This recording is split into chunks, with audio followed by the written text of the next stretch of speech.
Honestly, when it comes to the Fallout show, I feel like they did really great when it comes to the show, since it's really did very well at capturing the tone and atmosphere and what Fallout generally is, since it's not like Halo.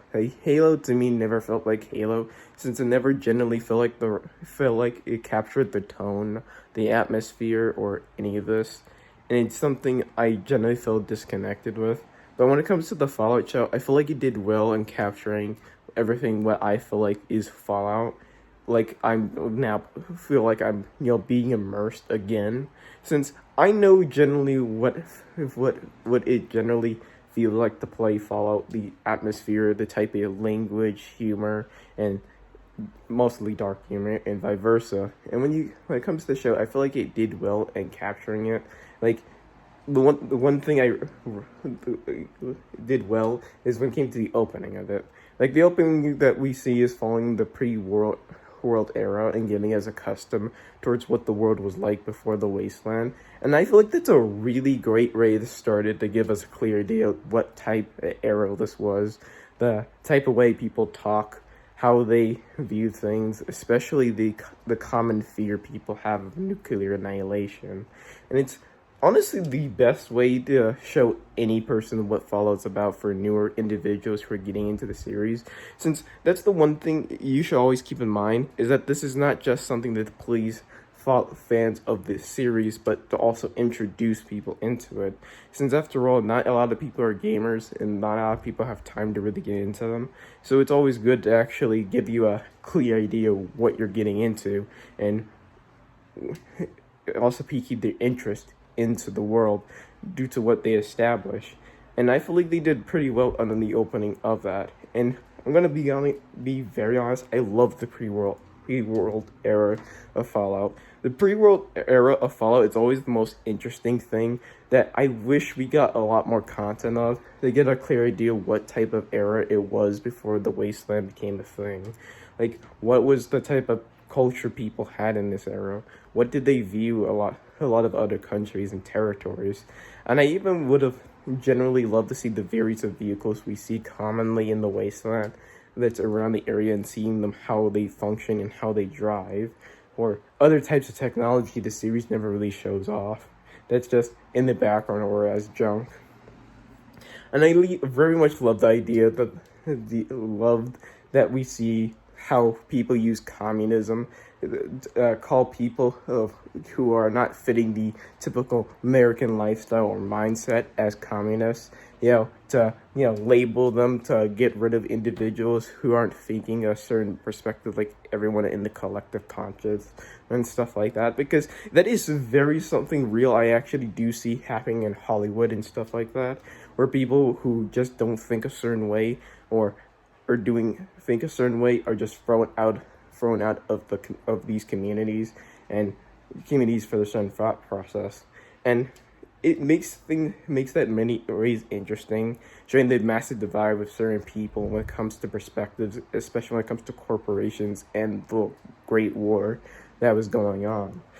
I also love the fact that we also get to meet the individual who sold his voice to Robco to create, Codsworth and all the like Mr. Handies we see in the series.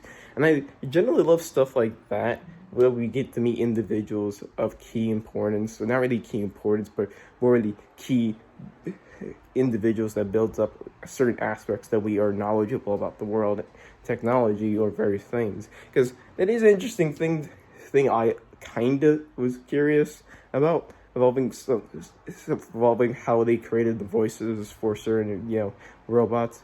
But that was interesting that they added that little detail by giving adding that individual and giving that little unique background involving where the Mr. Handy's voices came from. They did really well in establishing the pre-world era, which is by far probably my favorite thing about the show, that they did pretty well.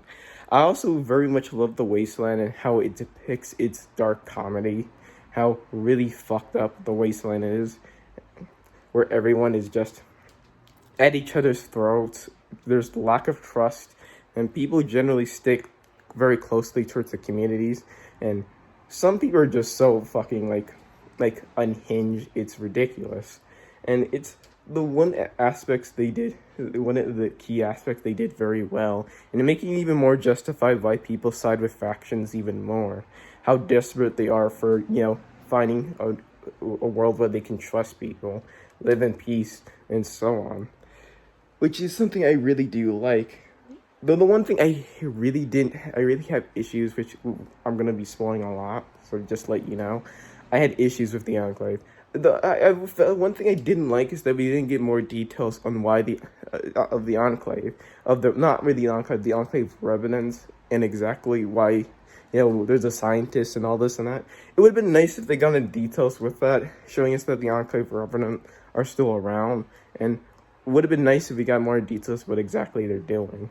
Though I did find one thing very interesting is the creation of dog meat, which leads me towards a pretty dark, theory that dog meats are a military project that's heavily been military project that they've been working on for decades to prove the effectiveness of hounds, man's best friend, to be the most effective companions in combat, which possibly is that, which would explain why dog meat is so extremely loyal and why he constantly appears in the entire series. They're just random chances of one of these loyal, dogs just escaping from the facility and just wandering the waste. And I absolutely love that if that's actually the case. Which is interesting. Though I feel like, to me, when it comes to back to the point, they should have been more emphasis on what's going on with that. And most of all, who the fuck put a bounty on said Enclave's head? Because I know it's not the Brotherhood. They're keeping this, hush-hush, so other factions don't become aware of this. It would have been nice if they give us a clear idea that some people who don't have their heads up their asses are fully aware that the Enclave is still around, only they just keep this somewhat to themselves. And it would have been nice showing that this Enclave represent isn't like the other Enclaves and are more willing to cooperate with the Wastelands, even though they distaste them. And I feel like that would have been nice if they got in detail with that. And then you get to the Shady Sands part, the fall of Shady Sands, which I am neutral with it. I personally believe that likely the fall of Shady Sands was morally stating its decline after the events of New Vegas, where the NCR is likely push out and no longer have a strong hold over Nevada and Vegas, which eventually later on leads towards nuclear annihilation, where they extremely lost the territory in its capital, leading the NCR to be extremely crippled but not destroyed. That's my way of viewing it. I feel like they should, rework, but in season 2, go in more context with that, because there's a lack of context with that. It just tells us that the fall of Shady Sands, but not going in full detail on what that means, which I don't believe it's a retcon. There's likely something more going on to it, and I don't believe this is Todd getting, being, petty and hating New Vegas, because I highly doubt that. New Vegas was one of their top-selling games. That's most beloved and cherished, game. I doubt that they're doing anything to show any hate towards the series, especially since, spoilers, Season 2 is going to be taking place in New Vegas.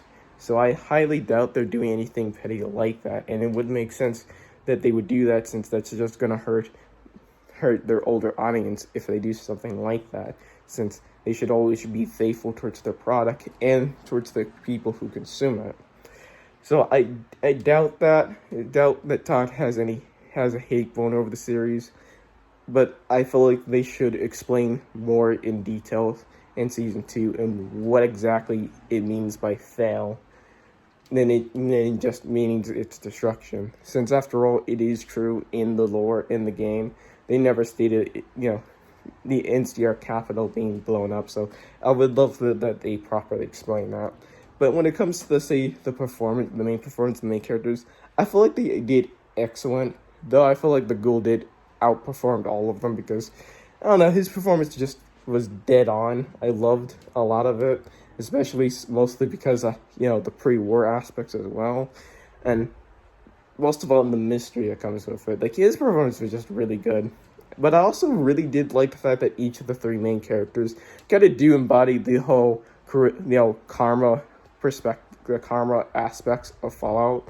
The ghoul being the evil playthrough, Lucy generally being the morally good one that generally embodies the Vault's, pre-war perspectives, pre-war morality and idealism, and Maximus being this neutral individual who is good but will tend to do fucked up and evil things for his own belief and own just reasons. And most of all, he also has probably the crappiest speech, since the guy just does not say what's on his mind, or properly says things in a given situations, which would make sense. The guy isn't really a great socially and shows his own issues and problems, which the show heavily focus on. They show that he's imperfect. He tends to, jump into a situation and not thinking, and vice versa. But really love the idea on how each of these individuals behave, and we get a taste of how different individuals view the world around them. Some viewing the idea that America has a chance to come back once again and upholding old family values that people used to abide by, while others, like the ghoul, generally see it in a realistic and cynical perspective that the wasteland is just unchanging. War will always keep coming. War will always be a constant thing. No factions will ever win, and either side will always be at each other's throats, and neither sides would ever achieve their objective and bring a better tomorrow. While others, who are like, say, Maximus, are just neutral, who generally try their best, but knows deeply that the world doesn't, change in the ways that they desire it to be. And that's honestly something I really like that they did. I also loved the conspiracies and what goes on to the vaults, which they did well in showing us that Vault-Tec is not as, as saintly that we know. And I also really, spoilers again, loved the fact that Vault-Tec was the ones that set off the bombs, causing the end of the world. I like that morally specifically the fact that it made it's interesting for the idea that if they never did this, the wasteland would never became a thing, because after all, the United States and China would likely not have shot their nukes. I likely believe they would have, possibly, since after all there were still tensions and issues with one another, but likely if no one shot, likely there would have been a few more years people would have had up top the surface before nuclear annihilations, which is interesting on its own, but generally showing us that it just takes one little shot that can easily cause the destructions of both parties, which I generally do like, and it's interesting, and it's just a food for thought that if things were differently, the wasteland wouldn't likely entirely happen, and people would still be living in the pre-war era, just still under the whole threat of nuclear annihilation and the I think lesser of the tensions or whatever, but still, it's a really interesting thing to think about, since after all, it's not fully concrete on what exactly happened and who was the one that started it, though a lot of us generally do believe it was just China and the United States who just said fuck it and just ended both sides. But still, it's a really good show. It isn't entirely perfect, but it's great. Very better than how I expected, because I thought this was gonna fall flat, but no, I was actually pleasantly wrong.